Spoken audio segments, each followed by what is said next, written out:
immigrants. They're not supposed to be here.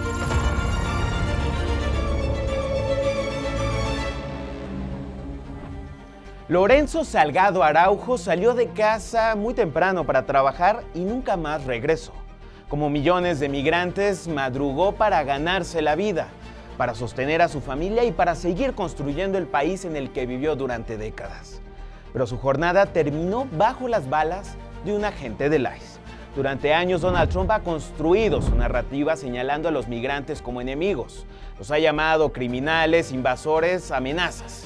Ha transformado un fenómeno profundamente humano en un problema de seguridad nacional. Y cuando el discurso político convierte a las personas en peligros, las instituciones terminan actuando en consecuencia. La tragedia es aún mayor porque detrás de esta maquinaria existe una industria multimillonaria. Miles de migrantes son confinados cada año en centros de detención operados por corporaciones privadas que obtienen ganancias por cada cama ocupada, por cada persona retenida, por cada día de encierro. El nombre de Lorenzo Salgado se suma a una lista que crece. Hoy ya son 17 mexicanos muertos en centros de detención del ICE o bien durante sus operativos. No son números, son padres, son hijos, son hermanos, son migrantes. Su único delito fue migrar. Su único pecado, salir a trabajar y ayudar a sostener la economía de un país que hoy le responde con miedo y violencia.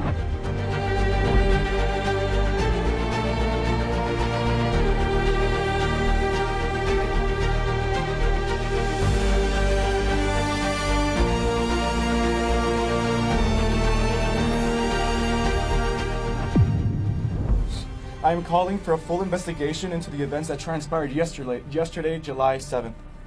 He did not deserve to die. He did not deserve to be reduced to a headline of Mexican man shot and killed by ICE.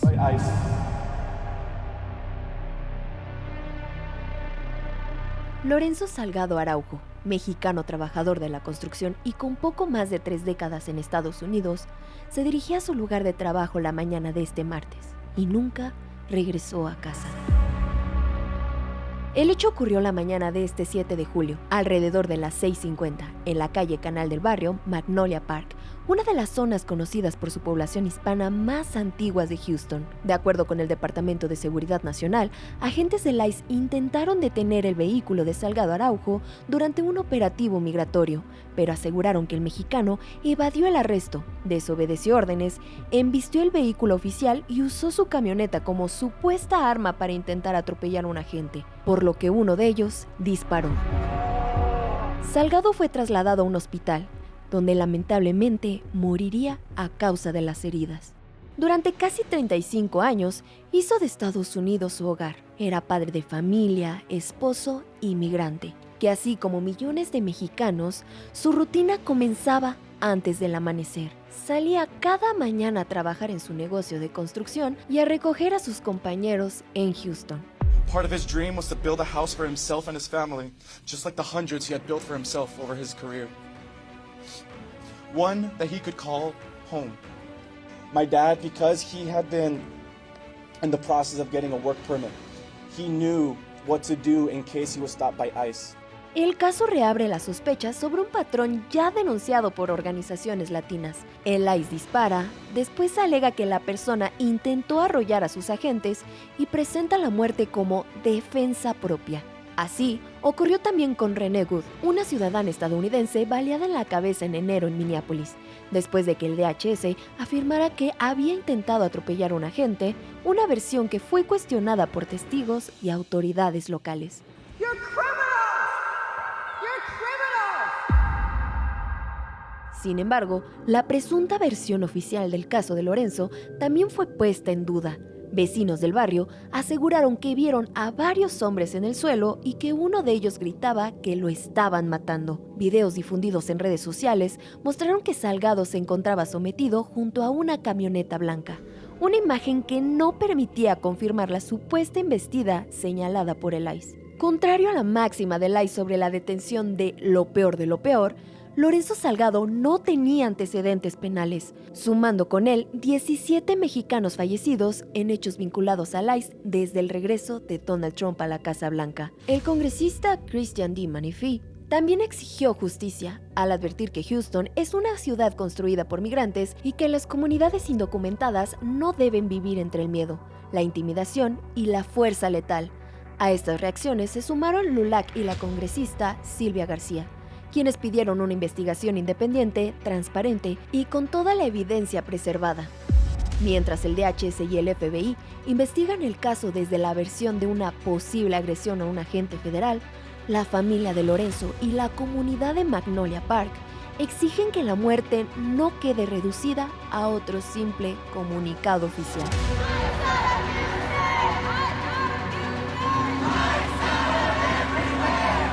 Hazel Ruiz, TV Migrante.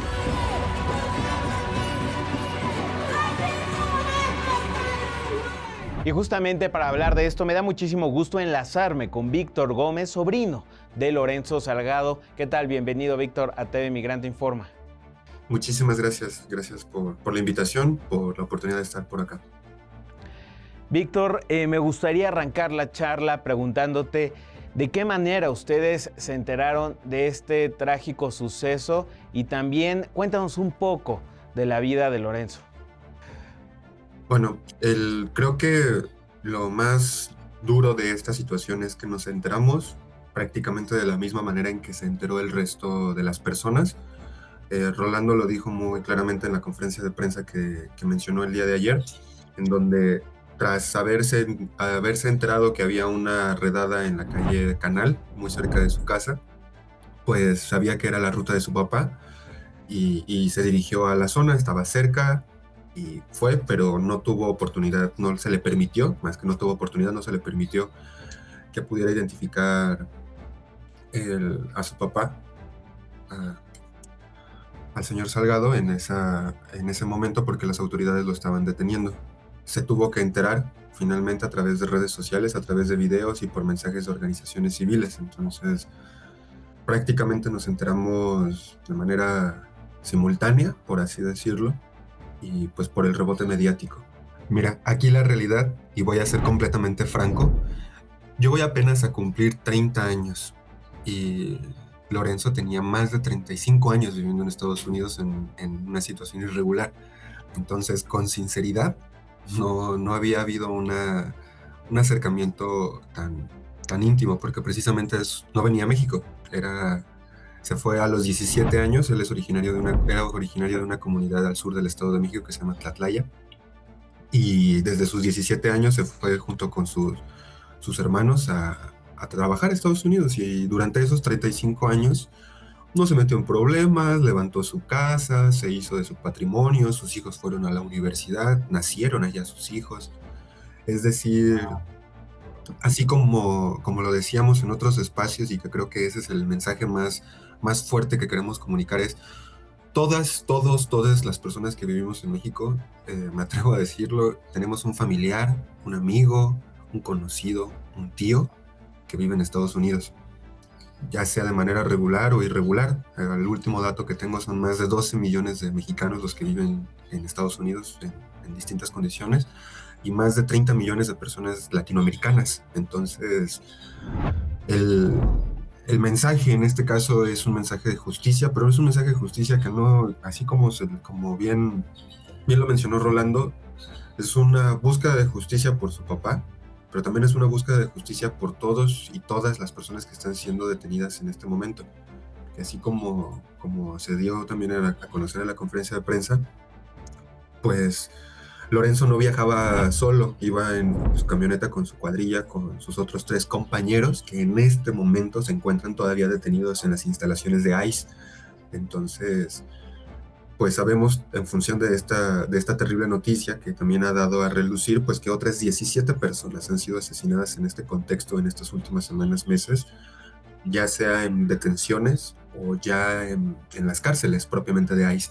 Entonces, pelear o demandar la justicia por Lorenzo, pues literalmente es también apelar por la vida de las otras 3 personas que están detenidas, por las demás personas que han sido abatidas en estos 2 años de gobierno de Donald Trump, y es esa principalmente una demanda de justicia por todos y por todas. Víctor, el gobierno de México anunció una serie de medidas justamente sobre este y otros casos que ya se suman. ¿De qué manera reciben estas acciones ya legales y judiciales? Recibimos con júbilo, recibimos con alegría esta respuesta de la mañana que hubo por parte de la presidenta Claudia Sheinbaum Pardo y también del canciller, porque en efecto es un paso, o sea, no creemos que ya se haya solucionado, pero pues respondiendo a lo que me comentas así en orden de atrás para adelante, pues lo recibimos con gusto, porque fundamentalmente las dos últimas puntos que mencionó en la mañanera del paso de lo diplomático a lo jurídico y de las sanciones civiles son dos acciones contundentes que sí pueden llegar a tener un efecto más real sobre las vidas de todas estas personas. Entonces, en ese sentido, pues no hay que dejar de tener el dedo sobre el renglón de que no se trata únicamente de este caso, no es solamente la vida de Lorenzo, es también la vida de sus compañeros, es la vida de todas las demás personas, y bueno, es un primer paso. En segundo lugar, en este momento también, y creo que eso también abona a la discusión, recibimos, insisto, con júbilo ese primer paso, sobre todo esas dos últimas condiciones. Hasta el momento no tengo conciencia si es que ya ha habido comunicación consular. El canciller dijo que se iba a comunicar con la familia, pero insisto, como al final tanto Rolando como sus hermanos están atosigados de mensajes, pues nuestra posición desde este lado ha sido ser una cámara de eco, repetir lo que la familia desea, las demandas que se van posicionando. También ha habido otras acciones en solidaridad ahí en mismo Houston, de amigos, de familiares, de vecinos. Muchas gracias, Víctor, por estar aquí en TV Migrante Informa. Muchísimas gracias por la invitación. Tras el fallecimiento de Lorenzo Salgado, el gobierno de México anunció una nueva etapa en su respuesta ante las muertes de los connacionales relacionadas con agentes federales y al interior de los centros de detención del Servicio de Inmigración y Control de Aduanas de los Estados Unidos. Vamos a ver de qué se trata esta estrategia, justamente que da un paso de solamente reacciones diplomáticas a un paso ya legal y judicial. Vamos a escuchar. Las SRE va a solicitar apoyo a la FGR para presentar de manera formal denuncias contra quien resulte responsable ante las fiscalías estatales y ante el Departamento de Justicia de los Estados Unidos por las muertes de mexicanos bajo custodia y en operativos de ICE. Vamos a iniciar acciones civiles a las empresas que operan los centros de detención con el envío de cartas de cese y desistimiento de acciones y condiciones violatorias de los derechos humanos que llevaron a la muerte de 14 mexicanos por parte de operadores privados de los centros de detención de ICE. Y en TV Migrante tuvimos oportunidad de platicar con Juan Proaño, director ejecutivo de LULAC, organización migrante que ha estado acompañando justamente a la familia de Lorenzo Salgado. Vamos a ver lo que nos dijo. Estamos empezando nuestra propia investigación y tenemos que hacer acaso lo que llama autopsia para ver exactamente qué pasó. Y de ahí podemos poder, ojalá, entender exactamente lo que hicieron los agentes que le quitaron la vida a Lorenzo. Las primeras cosas que hizo ICE ya están cambiando la historia un poco, ¿no? Dijeron que al comienzo estaba muy enfocado en la persona, ahora dicen que él no fue la persona que estaba persiguiendo. Están diciendo que habían 2 personas de Guatemala y todas las personas en el camión son de México. Tal vez otra mentira de esta agencia. Dijeron que estaba usando el vehículo para hacer daño o asaltar a los agentes. Y lo que sabemos es que eso también no es verdad. No hay ningún golpe en el carro adelante ni atrás, en los lados. Y ahora tenemos testimonio de las personas que estaban ahí, testigos de exactamente lo que pasó. Y fueron los agentes que estaban agresivos contra Lorenzo y que al fin lo mataron. En los Estados Unidos es diferente de estado en estado. Por ejemplo, en en Minneapolis, en Minnesota, requiere que todos los agentes tengan una cámara. Pero en Texas, como es un estado más republicano, no lo exigen al fin del día. Eso varía dependiendo del estado que una persona está. Nosotros pensamos que todos los agentes deben tener esas cámaras puestos a todo el tiempo que están en servicio y que están afuera haciendo ese trabajo, porque es la única cosa que nos va a dar la información que necesitamos cuando un caso así pasa. Él no tenía ningún récord criminal, ¿no? La única cosa que hizo o que le trajo la atención es que era latino, ¿no? Y el color de la piel, acá decimos racial profiling, y eso va contra la Constitución. El problema que tenemos es que esto sea un agente federal. Estamos pidiendo una investigación independiente. No creemos a ICE, no creemos a DHS, no tenemos fe que el FBI va a hacer una investigación con toda la información que uno debe tener cuando algo así pasa. Necesitamos otro medio para hacerlo. Y si no tenemos ese medio en Texas porque ellos no los quieren hacer, porque las agencias federales no quieren hacer, entonces lo vamos a hacer nosotros mismos. Porque al fin del día, la verdad tiene que salir a la luz.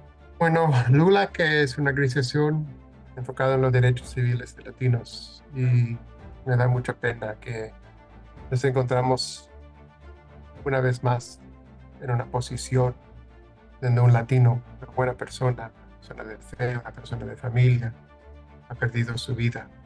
Lo hemos visto con Vanessa Guillen, por ejemplo. Lo hemos visto con los niños de Uvalde que murieron también.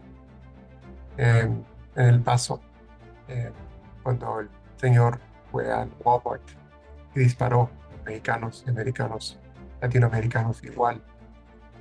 Y la única cosa que esas personas hicieron es ser latino. El gobierno de los Estados Unidos al mismo tiempo continúa ampliando su infraestructura para las deportaciones masivas. Entre agosto y septiembre prevé poner en marcha un nuevo centro en Alexandria, Luisiana, destinado a recibir familias y menores que ingresaron al país sin la compañía de un adulto, antes de su traslado o bien su deportación.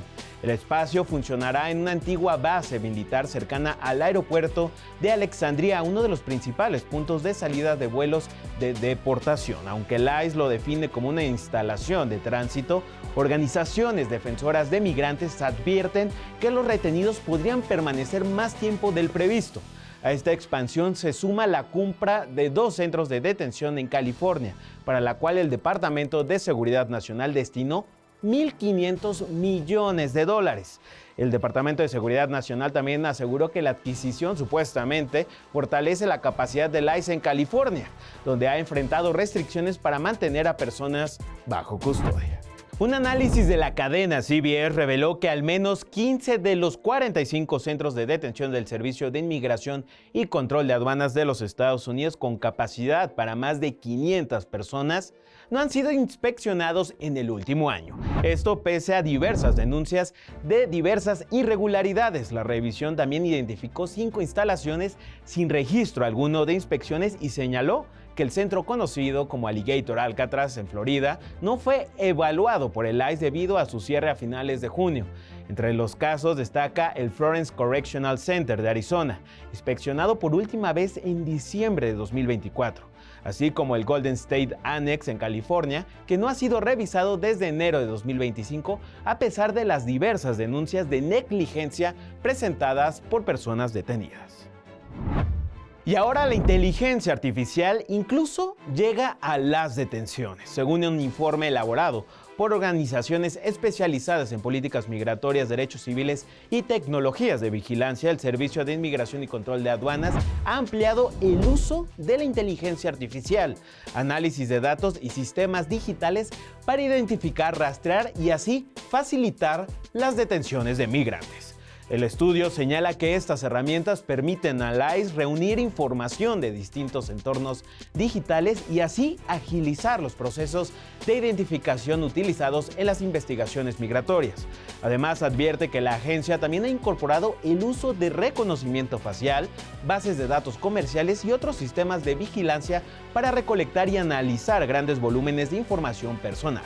El informe también señala que el gasto en contratos de vigilancia migratoria creció de poco más de $310 millones en 2025 a 513 millones en 2026, un monto que representa su nivel más alto hasta el momento. Sin duda, uno de los casos en el sector judicial que ha llamado la atención es el de la ex jueza de Tribunal de Circuito de Condado de Milwaukee, Hannah Duggan, quien evitó una condena de prisión tras ser declarada culpable de obstrucción a la justicia por ayudar a un migrante mexicano a evadir a los agentes del Servicio de Inmigración y Control de Aduanas. Ante esto, un juez federal le impuso una multa de $5,000 al considerar que su actuación representó un hecho aislado dentro de una trayectoria dedicada supuestamente al servicio público, aunque el jurado también la absolvió del cargo de ayudar a una persona para impedir su arresto. La ex jueza, hay que recordar, renunció al cargo en enero en medio de amenazas de destitución y aseguró que su procesamiento ponía en riesgo la independencia del Poder Judicial.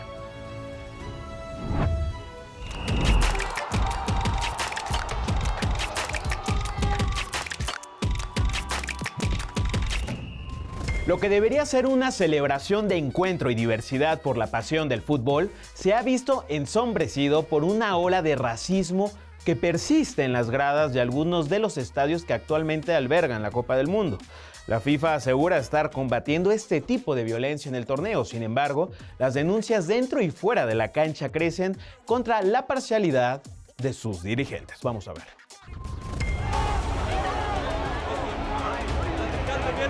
En un torneo donde el Mundial prometía ser un evento de multiculturalidad deportiva, escenas plagadas de racismo aparecen en gradas, canchas y redes sociales como una sombra que no solo envuelve a la afición, sino los intereses de las grandes élites económicas y a la política internacional.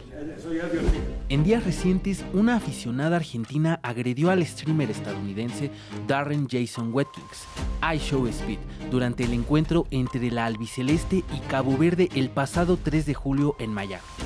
Días después, durante el partido entre Argentina y Egipto, el joven de 21 años, con más de 50 millones de suscriptores en YouTube, volvió a ser blanco de gestos intimidatorios e insultos mientras recorría las tribunas del Estadio Atlanta. Los incidentes motivaron la apertura de una investigación de la FIFA y reavivaron el debate sobre el racismo y la eficacia de sus protocolos antidiscriminatorios. El mismo encuentro estuvo marcado por la activación del protocolo antirracista por parte del técnico de Egipto, Hossam Hassan, tras denunciar insultos desde las gradas. Los incidentes ocurren en un momento especialmente delicado para la FIFA, cuya política de tolerancia cero contra el racismo, aprobada por sus 211 federaciones de fútbol, contempla suspender partidos, promover acciones penales e impulsar medidas educativas. En la práctica, no obstante, los encuentros continúan en medio de un negocio millonario impulsado por la publicidad, lo que ha puesto en duda la parcialidad del organismo. A la par, persisten los llamados a la renuncia del presidente de la FIFA, Gianni Infantino, por su cercanía con el presidente estadounidense Donald Trump. También se cuestiona la incorporación de Ivanka Trump a la junta directiva del Fondo FIFA Global Citizen como consejera de proyectos educativos financiados en parte con la venta de boletos del Mundial. En los últimos días también cobró fuerza el caso del delantero francés Kylian Mbappé, quien condenó los comentarios racistas de la senadora paraguaya Celeste Amarilla tras la eliminación de su selección. Y no me subestimes, Mbappé. Yo te puedo querellar, contratar a un abogado y te van a decir que yo sí te puedo ganar. Violencia de género, violencia política contra la mujer. Eso es grave, eso sí es grave. Que me pida disculpas porque todavía tengo acción para eso. La legisladora defendió sus declaraciones como producto de su generación y acusó al futbolista de ejercer violencia de género. Al respecto, la Federación Francesa de Fútbol anunció que emprenderá acciones legales al considerar sus declaraciones como absolutamente abominables e inaceptables. Clubes de fútbol, la ONU y el gobierno de Emmanuel Macron también respaldaron al capitán de Le Blues frente a los ataques xenófobos por su origen migrante. Más allá de comunicados y posturas oficiales, la dirigencia de la FIFA se mantiene al margen de situaciones que se traducen en violencia, intimidación y odio hacia jugadores, equipos técnicos y aficionados que hoy se juegan los valores en la cancha mientras el balón rueda hacia la final del Mundial. Sergio Mar Cordero, TV Migrante. Muchas gracias por acompañarnos en este programa de TV Migrante Informa. Yo soy Emerson Segura y no se pierdan todo nuestro contenido en nuestras redes sociales en @TV Migrante, en la plataforma digital de los medios públicos MX Plus, en Altavoz Radio, en Canal 14 y desde luego aquí en TV Migrante. Hasta la próxima.